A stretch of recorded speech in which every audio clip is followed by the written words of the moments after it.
JEE 2012 का problem solve करते हैं। Consider the motion of a positive charge in a region where there are simultaneous uniform electric and magnetic fields E is equal to E naught j cap and B is equal to B naught j cap. At time t is equal to 0, this charge has velocity v in the xy plane, making an angle theta with the x axis.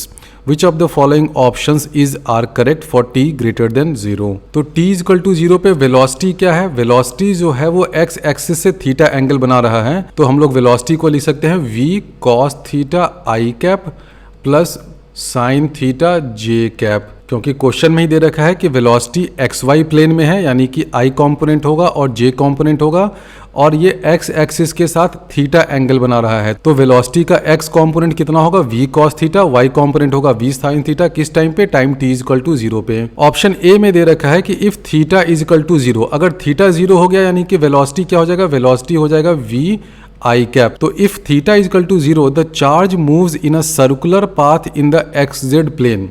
क्या ये हो सकता है कि x Z plane में, मान लेते हैं कि ये एक्स जेड प्लेन है और इस एक्स जेड प्लेन में ये चार्ज सर्कुलर पाथ में मूव करे, ऐसा हो सकता है क्या? ऐसा बिल्कुल नहीं होगा। इसलिए नहीं होगा क्योंकि अभी देखिए इस पार्टिकल पर क्या क्या फोर्स लग रहा है। एक तो मैग्नेटिक फील्ड के कारण मैग्नेटिक फोर्स लगेगा, उसके कारण कुछ मोशन वगैरह होगा, वो तो अलग बात है, लेकिन इलेक्ट्रिक फील्ड तो है ई नॉट जे। तो इस ई नॉट जे के कारण एक इलेक्ट्रिक फोर्स भी लगेगा। कितना फोर्स लगेगा? क्यू ई नॉट, और किस डायरेक्शन में लगेगा? जे कैप डायरेक्शन में, यानी कि वाई डायरेक्शन में।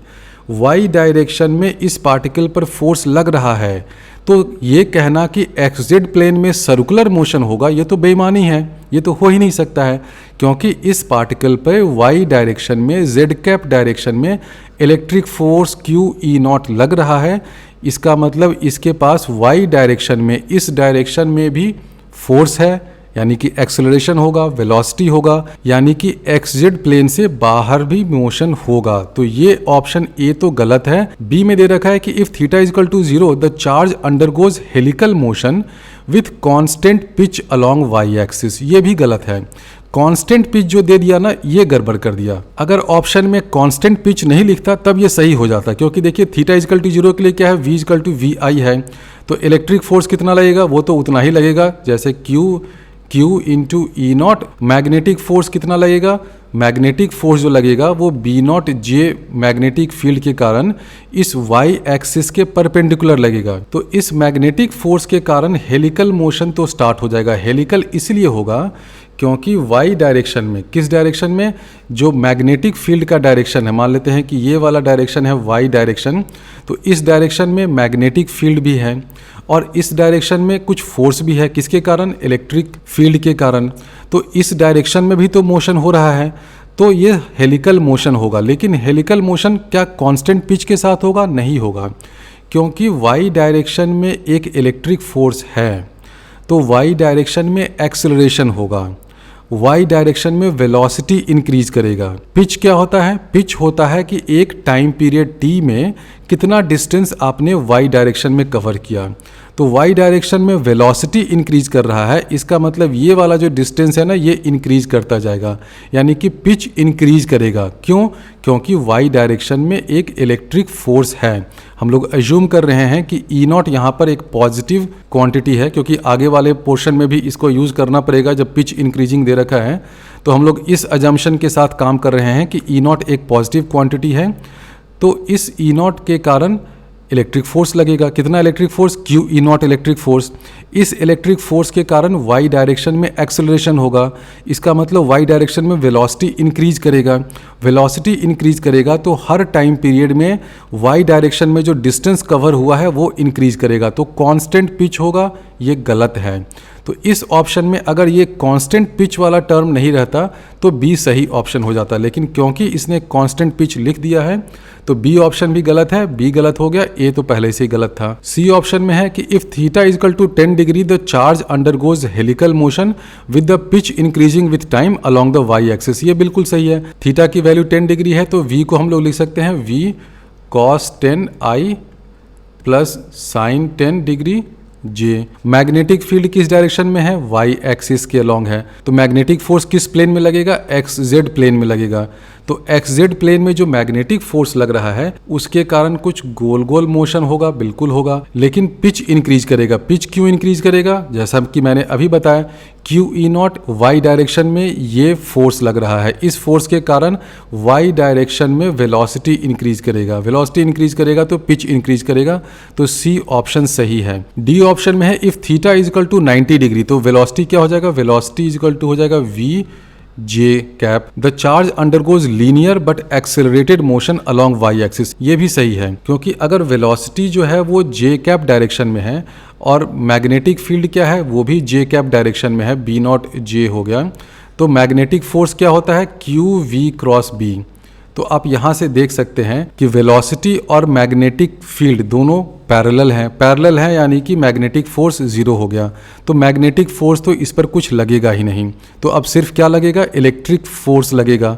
वो किस डायरेक्शन में लगेगा? वो ई नॉट जे के कारण Q E not electric force लगेगा जे डायरेक्शन में, यानी कि इस पार्टिकल के पास जो भी वेलोसिटी है वो इनिशियली जे डायरेक्शन में ही है, जो भी फोर्स या एक्सेलरेशन हो रहा है वो भी जे कैप डायरेक्शन में है, यानी कि जे कैप डायरेक्शन में वाई डायरेक्शन में ये लीनियर मोशन करेगा और एक्सेलरेशन होगा, क्योंकि इस क्यू नॉट के कारण कितना एक्सेलरेशन होगा? Q naught by M acceleration हो गया।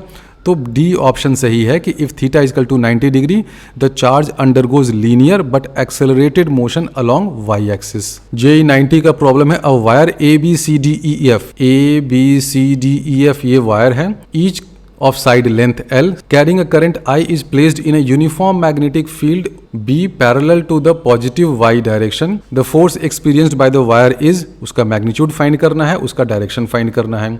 मैग्नेटिक फील्ड किस डायरेक्शन में है? मान लेते हैं कि उसका मैग्नीट्यूड B है। अब हम लोग जानते हैं कि किसी भी छोटे से करंट एलिमेंट पे जो फोर्स लगता है DF वो क्या हो जाता है? I जो कि करंट है into DL cross B। DL क्या है? जो छोटा सा आपने वायर का एक टुकड़ा लिया उसका लेंथ DL और डायरेक्शन, तो ये DL वेक्टर हो जाता है। Force acting on a small current element of length DL जिसका डायरेक्शन इस DL वेक्टर के डायरेक्शन में है, तो फोर्स क्या हो जाएगा? I DL cross B। अब आप बारी बारी से इस पूरे वायर सेगमेंट के हर टुकड़े पे मैग्नेटिक फोर्स फाइंड करिए। सबसे पहले देखिए ये जो EF वाला टुकड़ा है, ये EF, इस पर मैग्नेटिक फोर्स कितना होगा? जीरो होगा, क्योंकि इसमें देखिए करंट का डायरेक्शन किस डायरेक्शन में है? वाई डायरेक्शन में है। मैग्नेटिक फील्ड ऑलरेडी हमने देख रखा है कि वाई डायरेक्शन में है, तो जो हम लोग DL क्रॉस B करने जाएंगे तो क्या हो जाएगा? दोनों वेक्टर पैरेलल हैं, तो यहाँ पर मैग्नेटिक फोर्स जीरो हो गया, तो इस वाले में तो मैग्नेटिक फोर्स जीरो हो गया। उसी तरह AB में भी मैग्नेटिक फोर्स जीरो हो जाएगा, क्योंकि यहाँ भी DL किस डायरेक्शन में है? इस डायरेक्शन में है। मैग्नेटिक फील्ड किस डायरेक्शन में है? इस डायरेक्शन में है। यहाँ पर DL इस डायरेक्शन में है, मैग्नेटिक फील्ड इस डायरेक्शन में है, दोनों एंटी पैरेलल हैं। तो दोनों वेक्टर पैरेलल हो या एंटी पैरेलल हो, क्रॉस प्रोडक्ट लेंगे तो प्रोडक्ट ज़ीरो ही आएगा। तो EF और AB वाले केस में मैग्नेटिक फोर्स तो ज़ीरो हो जाएगा। अब ये ED और BC वाले में देखते हैं क्या होगा। जब आप फोर्स ऑन ED फाइंड करेंगे तो वो क्या हो जाएगा? करंट I, और ये ED वेक्टर क्या है? ऊपर की तरफ है, तो इसको हम लोग ऐसे लिख सकते हैं K cap cross B into J cap. B को बाहर कर देते हैं, B और जे कैप हो जाएगा। किसकी बात हम लोग अभी कर रहे हैं? हम लोग कर रहे हैं ED। इस सेगमेंट पे अगर आप कैलकुलेट करेंगे तो हो जाएगा I इंटू B और डायरेक्शन है ऊपर की तरफ, तो K cap cross J cap. जब हम लोग CB में फाइंड करेंगे तो सब कुछ वही रहेगा, सिर्फ ये CB का डायरेक्शन नीचे की तरफ है, तो क्या हो जाएगा? Minus K cap cross J cap हो जाएगा, और ये IB तो उतना ही रहेगा। तो जब हम लोग ED और CB का दोनों का फोर्स इंडिविजुअली कैलकुलेट करेंगे तो दोनों जीरो नहीं होगा, लेकिन दोनों का सम जीरो हो जाएगा। अगर सिर्फ ED इस सेगमेंट पे आपसे मैग्नेटिक फोर्स पूछा जाए तो कितना होगा? IB इंटू ये वाला लेंथ भी लेना पड़ेगा, लेंथ कितना है? L, तो L भी यहाँ कर दीजिए, LIB इंटू हो जाएगा K cap cross J cap सिर्फ इस सेगमेंट पे, और CB सेगमेंट पे कितना हो जाएगा? LIB minus K cap cross J cap. तो ED और CB दोनों में अगर अलग अलग मैग्नेटिक फोर्स कैलकुलेट करेंगे तो नॉन जीरो कुछ आएगा, लेकिन दोनों को जब ऐड कर देंगे तो यहाँ से देखिए ये K cap cross J cap है, यहाँ minus K cap cross J cap है, दोनों का सम जो होगा वो ज़ीरो हो जाएगा। तो अभी हम लोगों ने किस किस को फाइंड कर लिया? इसको फाइंड किया, ये दोनों तो इंडिविजुअली जीरो था, इस दोनों का सम जीरो था, ये यहाँ पे L भी होगा। तो पूरे A B C D E F का जब हमें फाइंड करना है मैग्नेटिक फोर्स, तो बचा क्या, ये वाला सेगमेंट डी सी जो इस डायरेक्शन में आ रहा है ना, तो इस पर फाइंड कर लेते हैं। Force on this segment D C क्या हो जाएगा, एल हो गया इसका लेंथ, आई हो गया करंट, बी हो गया मैग्नेटिक फील्ड का मैग्नीट्यूड। अब डायरेक्शन देखिए क्या है इसका, एक्स डायरेक्शन में है, यानी कि हो जाएगा आई कैप क्रॉस जे कैप। तो डायरेक्शन का हमेशा ख्याल रखिए कि करंट किस डायरेक्शन में फ्लो कर रहा है। करंट फ्लो कर रहा है इस डायरेक्शन में, एक्स के डायरेक्शन में, तो इसलिए हमने आई कैप लिया। और मैग्नेटिक फील्ड तो जे कैप डायरेक्शन में है ही, तो I cap cross J cap, I cross J होता है के, तो magnetic force on C D कितना हो जाएगा, एल आई बी, किस डायरेक्शन में, के कैप डायरेक्शन में। तो पूरा जो सेगमेंट है A B C D E F, उस पर टोटल मैग्नेटिक फोर्स कितना होगा, L I B magnitude in the direction क्या है, पॉजिटिव जेड डायरेक्शन में इतना मैग्नेटिक फोर्स लगेगा।